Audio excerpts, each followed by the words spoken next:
Oi pessoal, tudo bem? Olha só, você que é aluno do professor aqui do nosso curso de PGR-TR, muito técnico, engenheiro, médico, enfermeiro, você que trabalha com propriedades rurais, a gente está com muitas dicas legais. Vá na descrição do vídeo e faça a sua inscrição agora para o nosso curso de PGR-TR, Programa de Gerenciamento de Riscos do Trabalho Rural. Vamos falar aqui um pouquinho do ambiente. Quero tocar no assunto, muitas dúvidas estão chegando, por quê? Ó, a gente tem o PGR-TR, o item lá da norma 31.3, e ele contempla alguns pontos, e eu quero passar algumas dúvidas que chegam aqui dos nossos alunos para você entender. Por exemplo, a NR31, ela precisa, você precisa aplicar na prática e na sua propriedade rural, então médico, enfermeiro, técnico, engenheiro, você precisa aplicar isso, fazer isso, contemplar dentro do seu PGR-TR. O que eu estou falando, professor? Pode me explicar melhor? Vou falar aqui um pouquinho de ergonomia para você. Ergonomia, ó, o intervalo intrajornada é estabelecido já lá na CLT. Fechou? Ok. No agronegócio, na propriedade rural, será que isso é uma novidade? É isso que a gente precisa conversar. Tudo bem?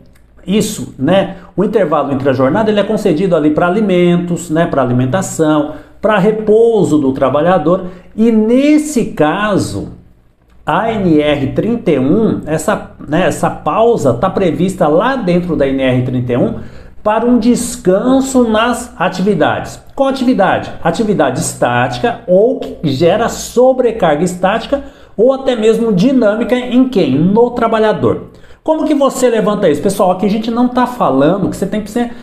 Aqui é uma análise preliminar ergonômica, você já sabe que o trabalhador ou ele está numa atividade estática, ou numa atividade dinâmica, ou numa atividade repetitiva, que vai exigir, sim, a intrajornada, que vai exigir a pausa. Você, técnico de segurança, médico, engenheiro, enfermeiro, você vai precisar definir isso.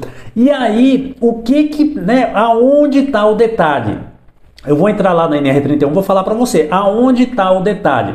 O detalhe é, a NR31 não falou, ó, na sua propriedade vai ser 10 minutos a cada uma hora, na minha vai ser 5, ou na minha vai ser 15, ou na minha vai ser 20, não é, tudo bem? Nós não estamos falando aqui do intervalo para almoço, tá bom, pessoal? Não é um intervalo garantido lá para almoço, uma hora de almoço, não é isso que a gente está falando. Nós estamos falando aqui de pausas para trabalhador que faça alguma atividade que vai exigir, vai exigir do físico dele sobrecargas estática ou sobrecarga dinâmica. Você precisa definir isso. Então, uma pessoa que fica o dia todo na mesma posição, então você tem que dar uma pausa. Eu sempre trago o exemplo aqui do pulverizador. Pessoa que fica ali, ó, o dia todo, ó, pulverizando o dia todo. Você não faz um revezamento, você não faz ele trocar de braço, você não faz ele, uma pausa. Então é isso que a gente está tratando aqui. Então essa pausa prevista não tem nada a ver com o almoço, mas é uma pausa ali para ele tomar um cafezinho, para ele descansar, para ele tirar aquela sobrecarga que está no corpo dele. Então é isso que a gente está falando. Então tá bom? Aonde vai constar isso lá dentro da NR31, depois eu vou remeter isso daí lá para o nosso PGR-TR. Para evitar a fadiga, teríamos que estabelecer uma parada nessas atividades para prevenir a sobrecarga. Por isso, as empresas do agro, que é o proprietário rural, devem permitir pausas de descansos ou de descanso ali. Aquelas mini pausas, a gente pode adotar dessa maneira. Pausas regulares e espontâneas, isso já é importante. São medidas de prevenção, por exemplo, uma pausa para tomar água, não é assim? Tomar um café, é dessa maneira que a gente vai ter que trabalhar, tá bom? Professor, e se eu não adotar essa pausa aqui na minha propriedade? Eu vou ter algum problema? Claro que você vai ter problema, tudo bem? Claro que você vai ter problema, pessoal. Importante, aqui, como são itens que estão na NR, itens que geram multa, itens que o trabalhador fica exposto, você, proprietário, você precisa aplicar na prática e na sua propriedade. Agora vamos dar uma navegadinha lá na NR para você ver aonde está esse item. Se você pegar o item, pessoal, está lá no 31.8. Então lá ele vai dizer para a gente assim, ó, 31.8.6. Para atividades que forem realizadas necessariamente, aqui ele já dá outro exemplo, em pé, deve ser garantidas essas pausas que eu falei para você. Tudo bem? Pausas ali para descanso. Depois, 38.8.7. Nas atividades que exijam sobrecarga muscular estática ou dinâmica, devem ser incluídas essas pausas para descanso e outras medidas da organização do trabalho administrativa. Fechou? E aí, para encerrar esse tema, pessoal, daqui é só um pedacinho lá do 31.8 que fala de ergonomia, e aí ele ainda fala assim pra gente, ó, as pausas previstas nesses dois itens que eu falei para você, aluno aqui do professor, devem ser definidas aonde? No meu PGR-TR. Aonde? Repete aí com o professor. No meu PGR-TR. E aí, na nossa auditoria que a gente faz na propriedade rural, para levantar isso, porque aqui a gente faz auditoria, tá, pessoal? Fazemos um diagnóstico. Não é assim da cabeça do professor. Não, não é assim. E aí eu vou lá na lei. O que o Ministério do Trabalho diz pra gente? Se não cumprir isso, o Ministério do Trabalho diz, se não cumprir esse item, vai gerar uma multa de R$ 1.500 por trabalhador exposto.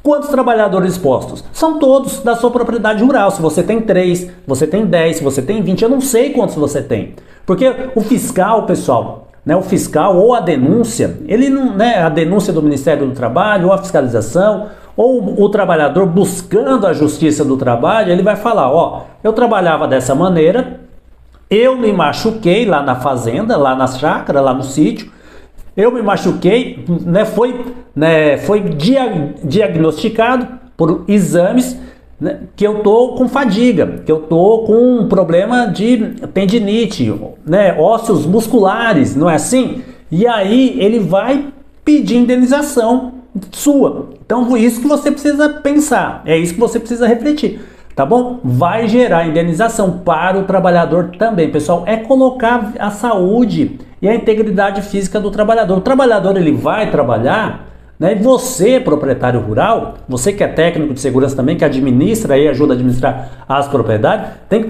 pensar sempre na prevenção. Anota essa palavra, pensar sempre na prevenção. Muita gente pensa na proteção. Muito bem, dá o EPI lá para o trabalhador. Nesse caso, dá para dar EPI para o trabalhador, pessoal? Existe EPI, nesse caso, para o trabalhador? A norma foi clara, foi objetiva. Ela disse que a gente precisa ali, pausas para descanso. Ela não veio e não escreveu, aqui você vai adotar proteção para o trabalhador, taca EPI no trabalhador. Não é isso que diz. Diz aqui ao contrário, pausas para descanso para o trabalhador. Se você não se atentou a isso, você que vem acompanhando o professor, a gente está dando essas dicas para você, preste atenção, que é fundamental para você colocar em dia aí, tá bom? Daqui a pouco a gente volta com mais uma dica aqui no nosso curso de PGR-TR. Para atender NR31 são mais dicas sensacionais. Tá bom, professor? Gostei. Como que eu faço? Vá na descrição, tem um link para você fazer a inscrição do curso. Você também pode assinar o TST Online, que já contempla o PGR-TR também, do jeito que a gente está falando aqui para você, com esse diagnóstico para você auditar a sua propriedade rural. Pessoal, é diferente porque a gente estuda muito para entregar o melhor conteúdo, tá bom? Daqui a pouquinho eu volto com mais um vídeo, porque com a segurança do trabalho não se brinca.